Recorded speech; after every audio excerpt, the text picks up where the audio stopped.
Well, boys and girls, the Kwak is back. Yes, that's right, folks. The Kwaka man is back. See that? I've got the do, man. I've done the do. I've fixed up my do Hickey, and I'm well chuffed because I did it myself. And it's the first time I've ever really delved into an engine like that.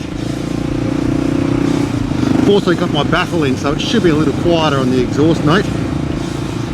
But yes, very exciting, yes, to be back on the road again. Took it for a short squirt yesterday, 10 minutes.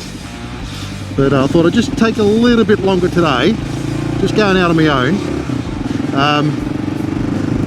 Going out with the missus later for lunch, but I'm just going to go and drop off the torque wrench. Because I needed a big ass torque wrench that was capable of doing 195 Newton meters, and the one that I've got, learn to speak, still early, mate. It's only like, what is that, 9 o'clock? Yeah, it's about that on a Sunday. I had a decent sleep too. Anyway, yes, my torque wrench only went to about 148 Newton meters, and to torque off the rotor bolt, it needed to go to 195. Well, that looks nasty. So yes, I'm on my way back to, I'm on my way to Sean's to give him back the wrench, and also to test the bike out, obviously. Started up again this morning, nice and quiet, no oil leaks that I can see, which is really good. The tip to remember, folks, and I'm no expert, but obviously I read the forums and try and do my research. When you're applying new gaskets to old motorcycles, it does pay to use a bit of gasket sealant, right? Because old motorcycle case faces could be scuffed, scratched, have a bit of gunk on there that you can't get off, etc. I managed to clean them up relatively well, and yeah, I use these Tusk gaskets that were supplied in the kit. I don't know if I'm really impressed with the gaskets, to be honest, only because, and it could have been because I applied too much sealant. I used a 3-bond, yes, 3-bond sealant. I can't remember the name. I'll put a photo up of it here. It is basically a Yama bond, just rebranded. Same kind of chemical structure apparently, but yes, I applied some of this sealant to the gaskets, to one side of the gasket while it was still on the package, and then to the other face of the case of which it was going to butt up to. And when I torqued up the cases to 8.8 Newton meters, I noticed that some of the gasket squished out the edge. When I say squished out the edge, like not completely, although one of the bolt holes, the outer edge of the gasket, actually split. I trimmed it back, but obviously you still got the inner part, which is what's doing the job, plus all the sealant that I've put on there. So yeah, I'm pretty confident that it's done its job because there's no leaks yet. We'll see after today. But yeah, I just thought maybe the gaskets are a bit soft. They're very sort of paper-like, I guess you could say. Whereas the gaskets that I took off, they had a very metallic finish to them. They were very silver in look. Now whether that's just because they're original and they, that's a bit quieter, eh? Not much.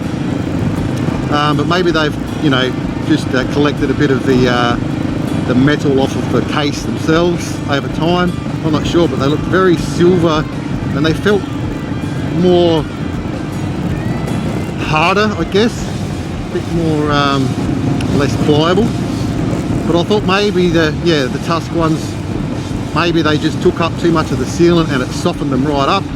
So basically, I trimmed a couple of bits around the edges where it was poking right out. Some of it where it was poking out a bit, I thought, oh, that's all right. I just left it with the sealant intact.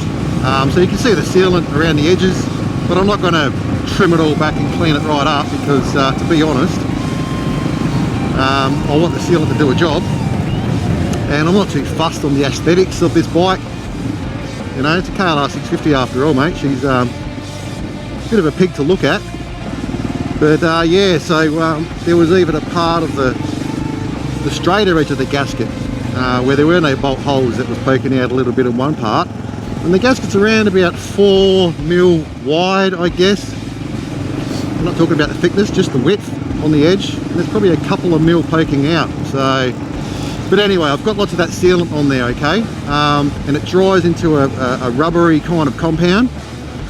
So it's not a silicon based one, which can break apart and get into your engine case and foul up your little oil holes and whatnot.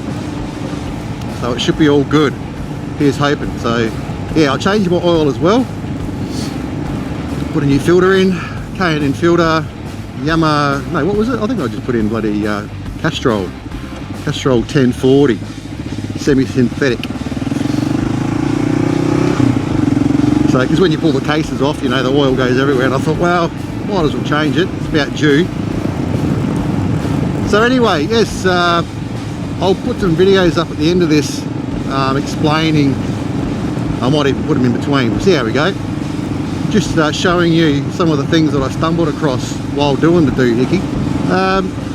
It's not a hard job by any stretch of the imagination. It seems daunting before you start it. But I watched a guy on YouTube called Superdoo, and that is S-O-U-P-E-R-D-O-O, Superdoo. And he's got a really good series of about 5 videos, and he runs through the explanations of how to do it and what you know, what you might come across and all that sort of stuff.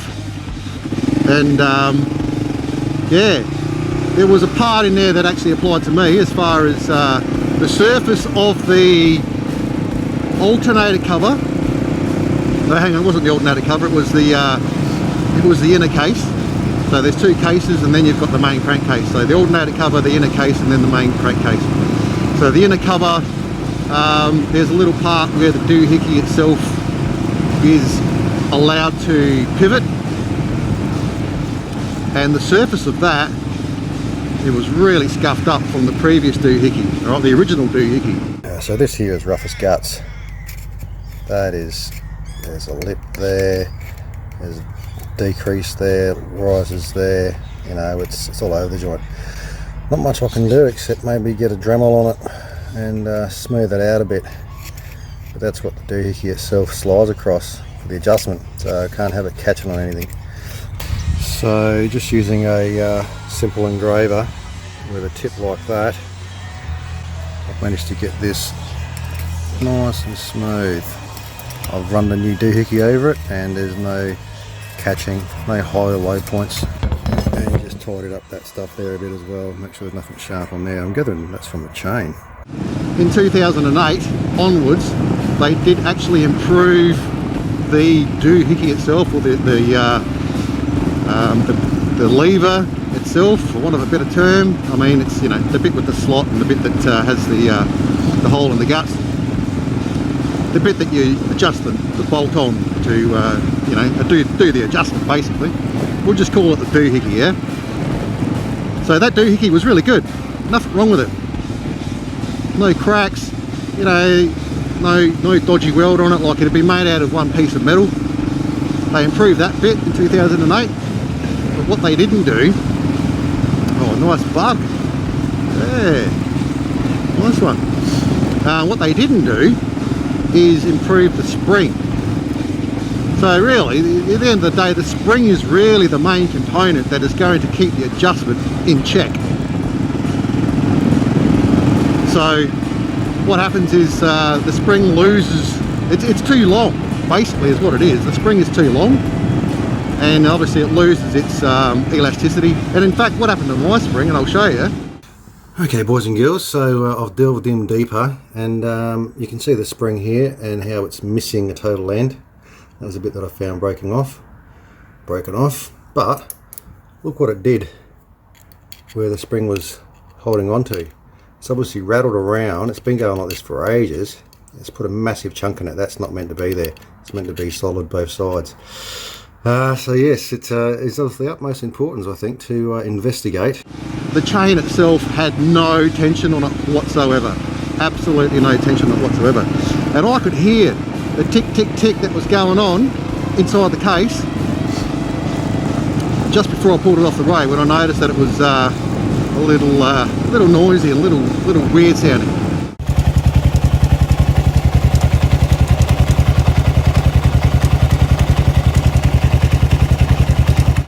So upon inspection, I could see where the chain itself had been coming over that top cog and eating into the crankcase itself.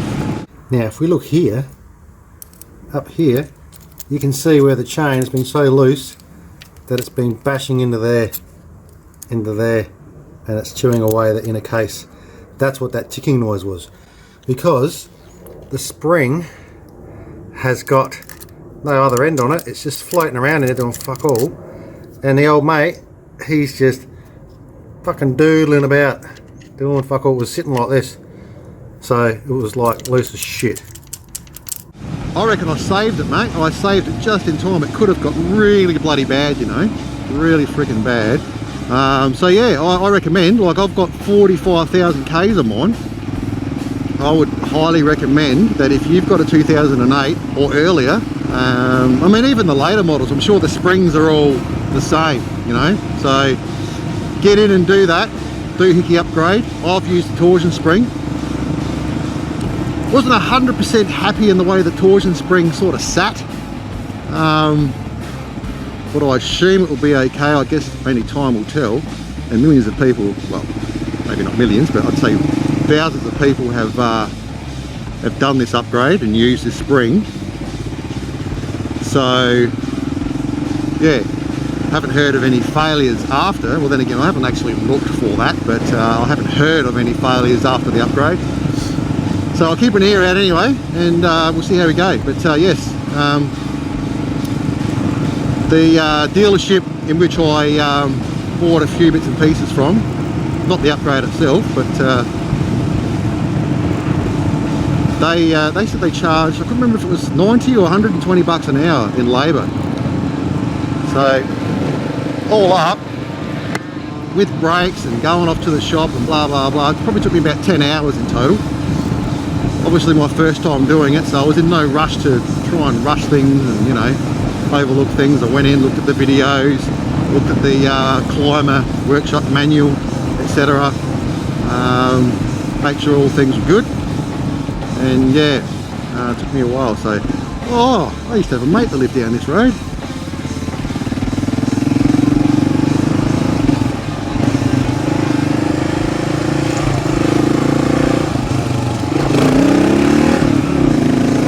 And I'll tell you what too, I just before I took the bike off the road, I changed my chain and sprocket set, and I didn't even realise, but I ended up ordering the original set, and I didn't realise that the one I had on the front previously was a 16 tooth. So now I've got the 15 on there. I'll tell you what, man, she's got a lot more pickup, hey, heaps more pickup, very much so. There's the prawn.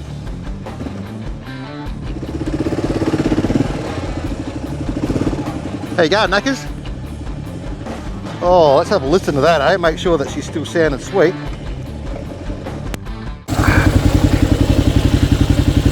I've got my bloody earplugs in, so...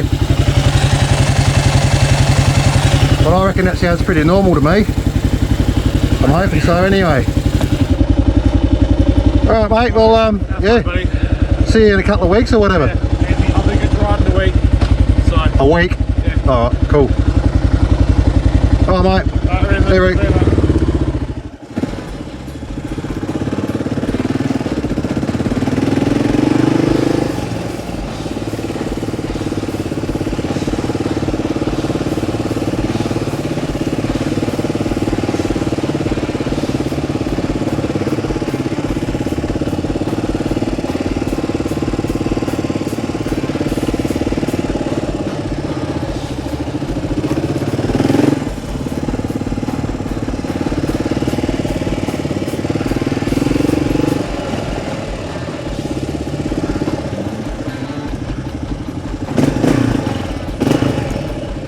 Where are you, bro?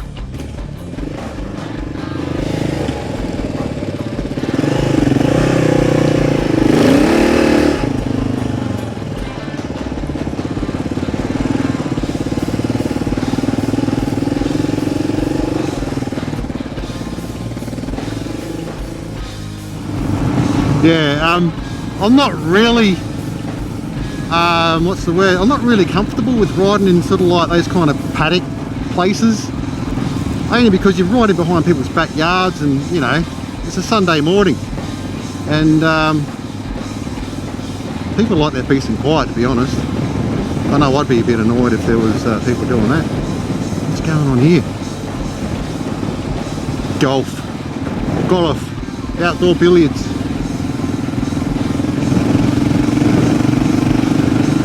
Yeah, I can think of better ways to spend my recreation.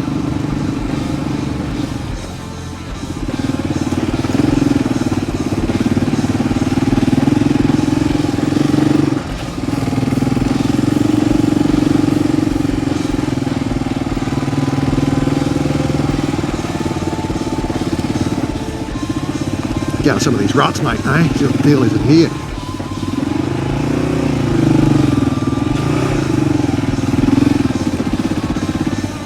We're in first gear.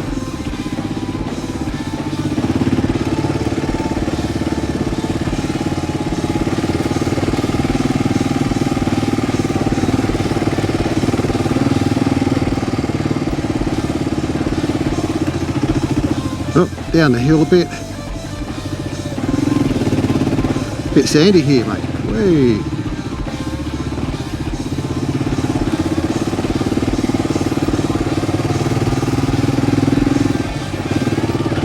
Oh, it's been a while doing that shit. How's the views from up here? Pretty good, eh? How's all the drifters around the corners here, mate? All those bloody black marks.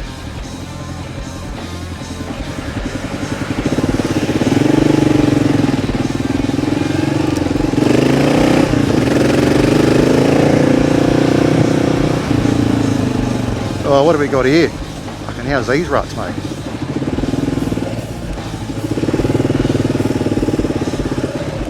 They are fucking gnarly ruts, aren't they? Have a look at them. They've been chewed out like fuck. Got ram in here. How's the foot pegs? Check that out.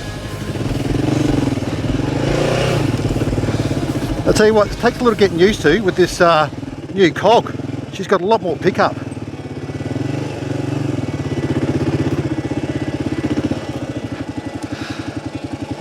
I can have a look at that shit.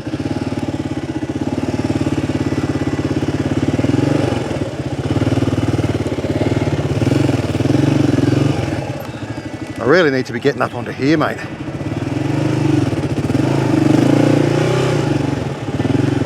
That is fucking seriously deep.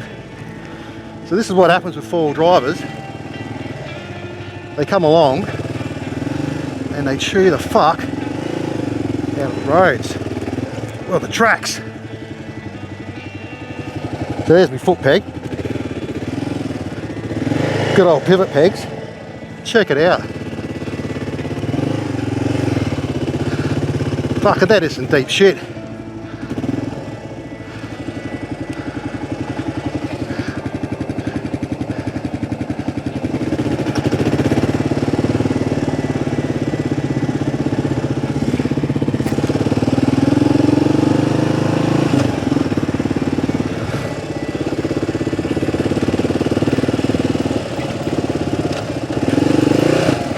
Yeah, I tell you what, man, it's a totally different kettle of fish now.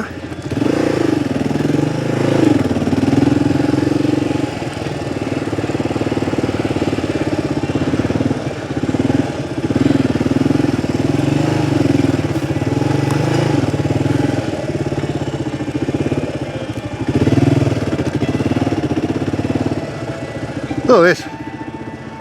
Filthy fucking cunts. Check it out. Dumping their fucking rubbish here, man. Absolute fucking ferals. Fucking hell, mate. I mean, you could put that shit in a bin. It's not hard, dude. Wait till the bin day comes around again, put it in then. Feral fuckers.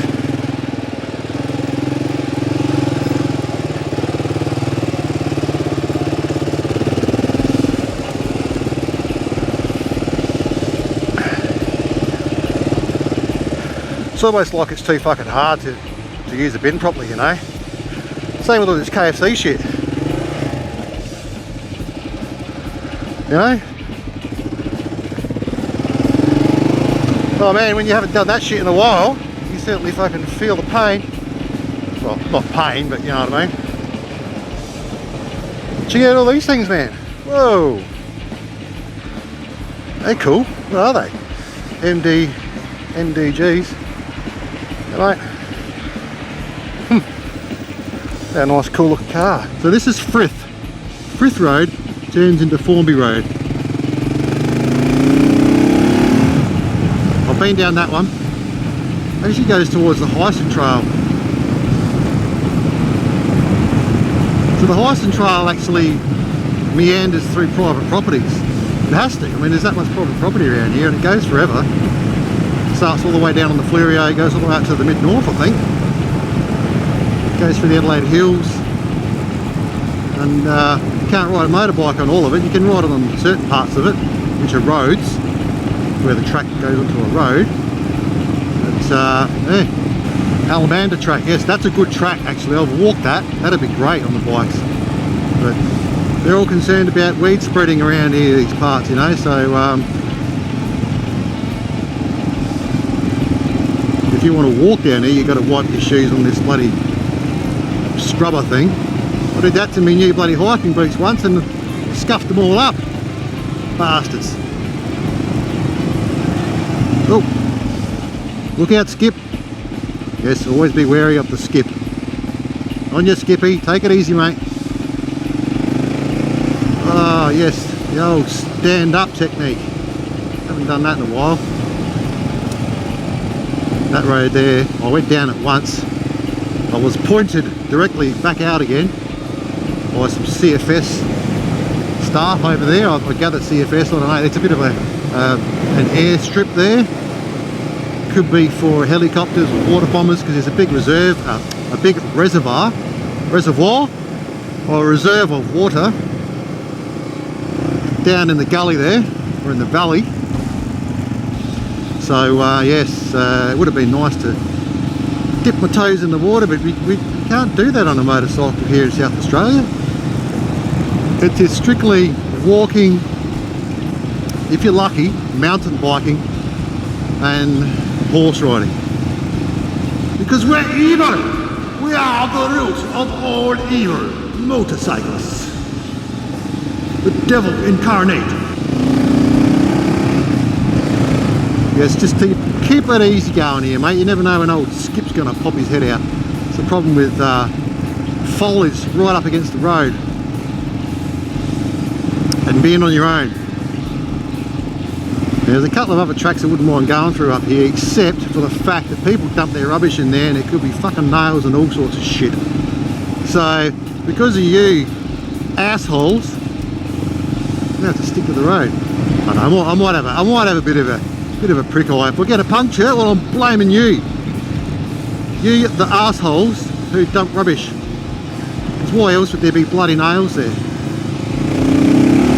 There we go. Bit of a back end squirm. Haven't done that in a while. Now here's the old demon pit.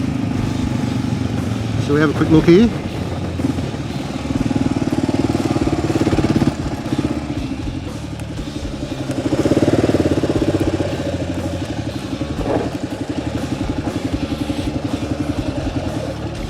Ah, dickhead.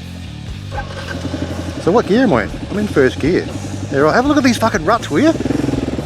Fucking hell. They are mental ruts. Man, there's going to be some bodywork scraping going on there. Jesus.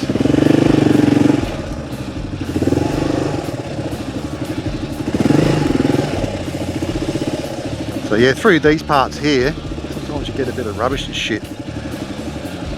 Not so much this one, but there's another one that's coming up.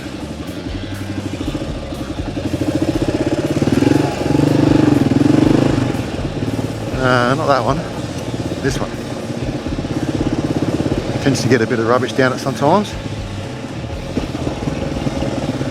So that's first gear. So yeah, first gear these days, I'll tell you what, I used to have to feather the clutch heaps before, But now it's like I don't feather it as much, but it just shoots me off. Yeah, see, look. So what's happened here, boys and girls, is a whole bunch of cannabis growers come down here, dump all their shit, leave all their bags. So you get a lot of cannabis roots and shit like that. Now, like I keep saying, I've got nothing against the weed, but these cunts fucking, like, just put the bags in the bin, man, you know, or bury them. Just fucking bury them, just dump them like a fucking retard.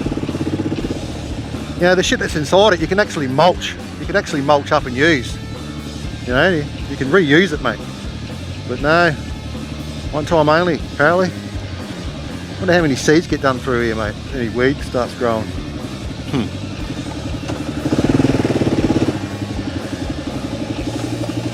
All those, all those little permalite, what do you call that shit? Perlite.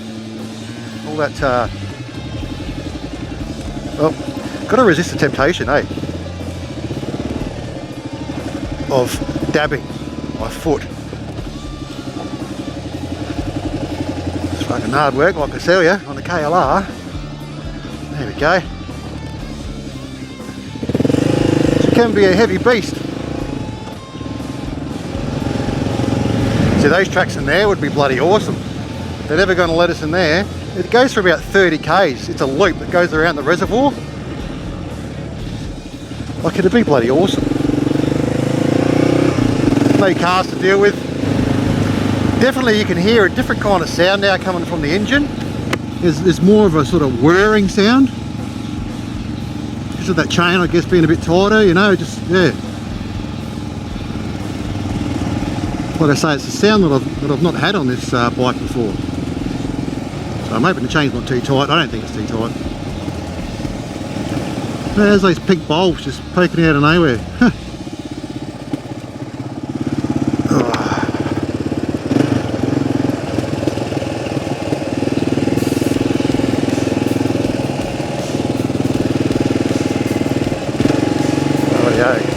Get around this without a dab. Feathering. There we go. Yeah, those pink bulbs, they just tend to poke up. Oh, what's going on over here? This is where I took the Scooby snack the other time. Tree down. Fucking boot's gear, I don't know, is it taller or fucking lower? I'm not sure anymore. 15 teeth as opposed to 16 would give me a lower, more torquey. I reckon that's what it is.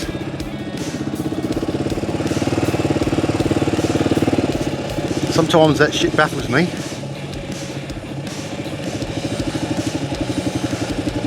Alright, let's make sure ain't nothing coming here. We're all good.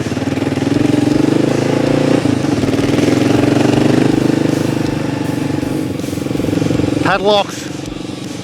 Stay out, biker. Watch where you're going. I can definitely feel it's a lot pokier, eh? Definitely a lot pokier. So it's got to be a lower ratio that it equates to with a bit more torque. Hey, nice one. Right. Oh, didn't even get a wave. Fucking how rude. He's even got two wheels at the front, he could let both hands go. No, well, maybe he didn't see me. Waving my hand. Purring like a bloody kitten now.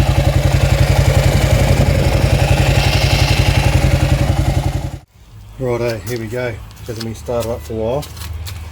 New oil, new doohickey, and yes, gaskets. I don't like those bloody tough gaskets actually. They got a bit soft actually, all that sealant on them. A couple of points it's sort of squished out a bit. So I'm hoping she's going to be sealed. Turn the fuel on and crank her over.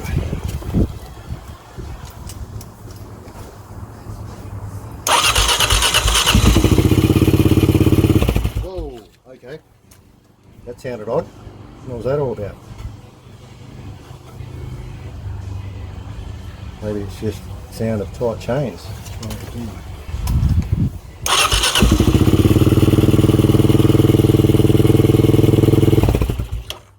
Why does it sound like that? So I'm hoping it was just over tight with the chain tension. So I've just slackened it off.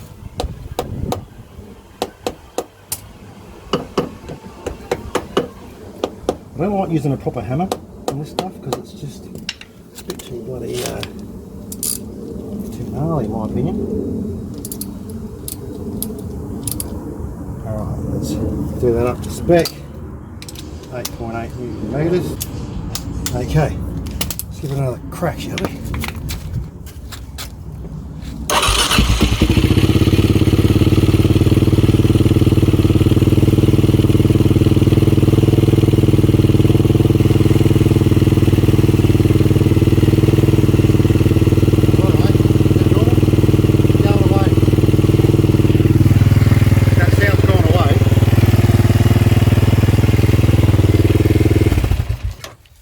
Exhaust is so bloody loud, it's whacking the baffle. There's the bloody thing with these KLRs, they're that bloody noisy and there's all these rattly noises going on, but I'm pretty sure that the ticking sound that was present when it was stuffed is gone. All sounds pretty smooth.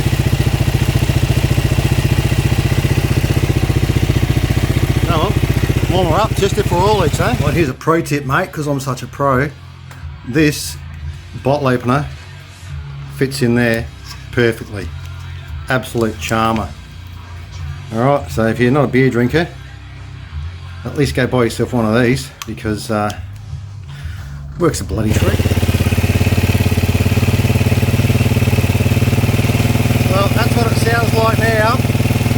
This thing's that bloody noisy, I couldn't tell. It does sound better.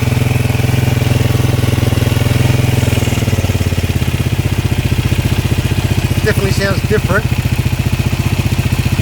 I'm hoping that's how it's supposed to sound. I'll let it warm up a bit and I'll readjust the tensioner again and just sort of see where it goes. So I'm guessing because it was a bit dry in there, no oil, etc. Now the oil getting in there and flowing around, it's quietening down a bit hopefully. So see how we go.